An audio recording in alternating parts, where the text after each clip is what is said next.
Գիտեք, որ արդեն անցած տարի Հայաստանի Հանրապետություն նպատակակետ ունեցող, Հայաստանի Հանրապետություն առաքվող բեռներ են անցել Ադրբեջանի տարածքով, վստահ եմ առաջիկայում փոխադարձաբար Հայաստանի Հանրապետության տարածքով կանցնեն բեռներ Ադրբեջան, ընդհանրապես շարունակվել է նաև սահմանազատման գործընթացը, հանդիպումներ են տեղի ունեցել, քաղաքացիական հասարակության, փորձագետական հանրույթի ներկայացուցիչներ են միմյանց այցելել,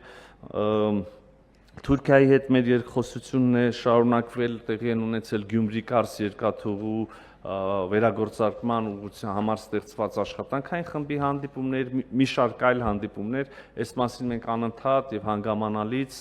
մեր հանրությանը տեղեկացրել ենք, վստահ չեմ,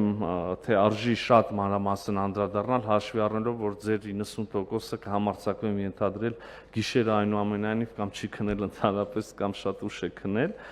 ուղղակի Թուրքիայի մասը ամփոփելով ասեմ, որ իմ ակնկալիքը եւ կարծիքային է, որ շատ մոտ ապագայում մենք այսպես ամեն ինչ որ փուլում մի շոշափելի առաջընթաց ենք ունենում Թուրքիայի հետ մեր հարաբերությունների ամբողջական կարգավորման առումով, բայց ուզում եմ վստահություն հայտնել, որ առաջիկայում ըստ էության ամբողջական կարգավորում կունենանք, միայն վերջին իրադարձություն նշեմ, չնայած էլի չի վերաբերում հաշվետու ժամանակահատվածին, մենք այժմ Թուրքիայի եւ Հայաստանի միջև ունենք ուղիղ առևտուր մաքսային իմաստով ուղիղ, աշխարհագրորեն դրան գիտեք դեռևս տեղի ունենում երրորդ երկրների տարածքով ռազմավարական գործընկերությունները 25 թվականին մենք ընդլայնեցինք, էականորեն ընդլայնեցինք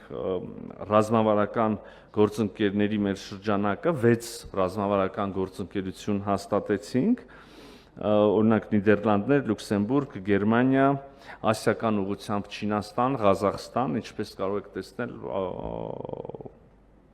ընդգրկումը աշխարհագրական եւ նաեւ ինչ որ առումով